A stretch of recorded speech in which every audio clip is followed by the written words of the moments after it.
I'm Jan Fogg from Homes with Jan, and I'm here to answer all of your questions about living in Clark County and Vancouver, Washington.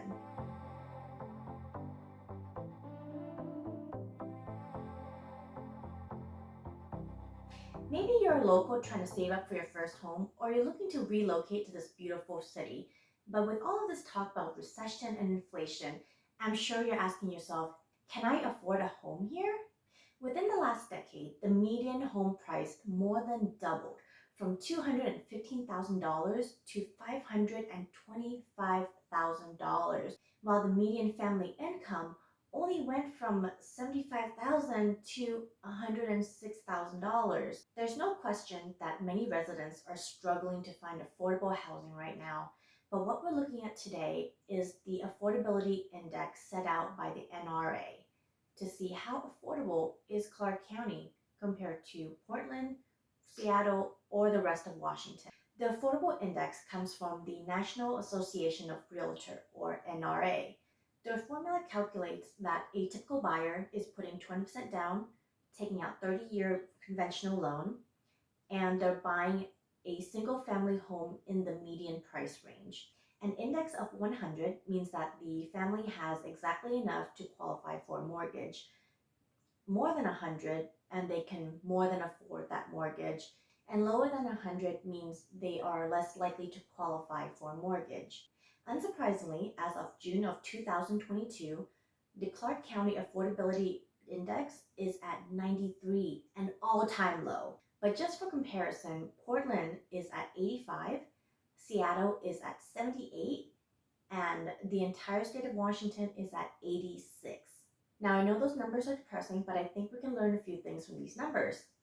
First of all, the number is only looking at single family homes. So if you're looking at condos, townhouses, new construction land, this situation might not apply to you. Secondly, if you're looking at the historical data, you can see that the index has been going down every single year.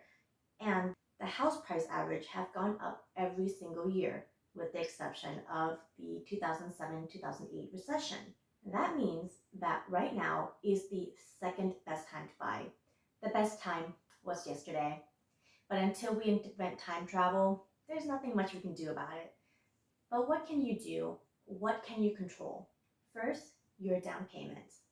In a study done by the NRA, less than 30% of American homeowners put 20% down for the down payment in the last year. So if your reason for buying is that you want to save up more and have a bigger down payment, well, it might be hard for you to catch up. In June of 2021, the median home price in Clark County was $477,000, whereas in June of 2022, the median house price is $534,000. If you're putting a 20% down, that number went up from $94,400 to $106,800. That's an additional $11,400 just to keep the same down payment percentage. Plus, if you're trying to save from 5 to 10% down, you would need significantly more money. So unless your saving is significantly more than the current home inflation rate and the economy inflation rate, you're going to find yourself struggling to go up the hill and possibly even fall behind.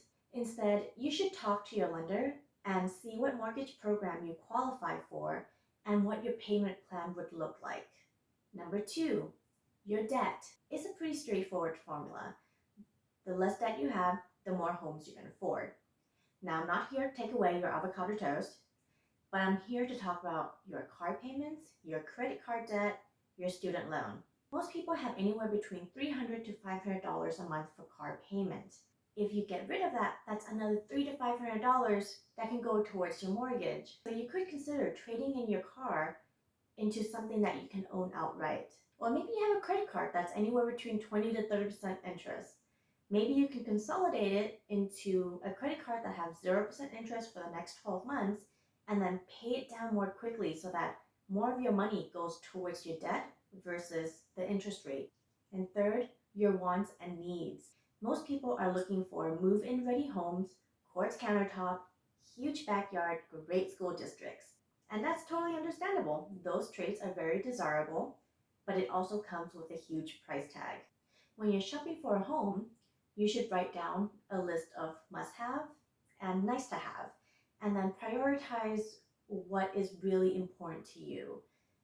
And here's a hint, you should prioritize your location because you can always add in that quartz countertop, but you can't pick up your house and move it to somewhere nicer. What do you think about these numbers? Are they more or less what you were expecting?